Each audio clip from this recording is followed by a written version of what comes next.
గత ప్రభుత్వ హయాంలో జరిగిన విధ్వంసం తాను ఇంతవరకు చూడలేదన్నారు CM Chandrababu. Vijayawada A+ convention లో ప్రభుత్వ ఆధ్వర్యంలో సెమీ క్రిస్మస్ వేడుక జరిగింది. క్రైస్తవులకు క్రిస్మస్ శుభాకాంక్షలు తెలిపారు. క్రిస్టియన్లలో కూడా పేదరికం ఎంతో ఉందని ఎన్టీఆర్ భరోసా ద్వారా వారికి ఆర్థిక భరోసా కల్పిస్తున్నట్లుగా తెలిపారు సీఎం. పాస్టర్లకు గౌరవ వేతనం ప్రారంభించింది తామేనని 44,812 మంది క్రైస్తవులకు 22 కోట్ల రూపాయల ఆర్థిక సాయం అందించామని అన్నారు. 8,427 మంది పాస్టర్లకు 5,000 చొప్పున గౌరవ వేతనం ఇస్తున్నామన్నారు. 24వ తేదీ సాయంత్రంలోపు 50 కోట్లు చెల్లిస్తామని తెలిపారు సీఎం.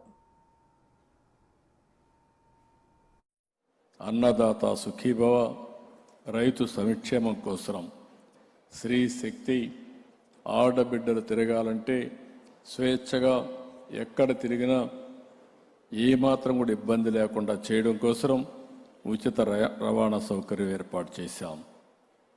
దీపం, పోస్ట్ మ్యాట్రిక్ స్కాలర్షిప్లు, ఆటో డ్రైవర్లకు ఆర్థిక సహాయం, మత్స్యకారులకు ఆర్థిక సహాయం, ఈ విధంగా ఎవరైతే సమాజంలో పేదవాళ్ళు ఉన్నారో ఆ పేదవాళ్ళకు అండగా ఉండే కార్యక్రమానికి శ్రీకారం చుట్టాం.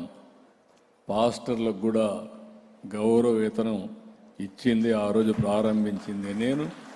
అదే మరిగా ఈరోజు మీరు చూస్తే 44,812 మంది క్రైస్తవ సోదరి సోదరుమణులకి 22 కోట్ల రూపాయలు ఖర్చు పెట్టి సహాయం చేశాం.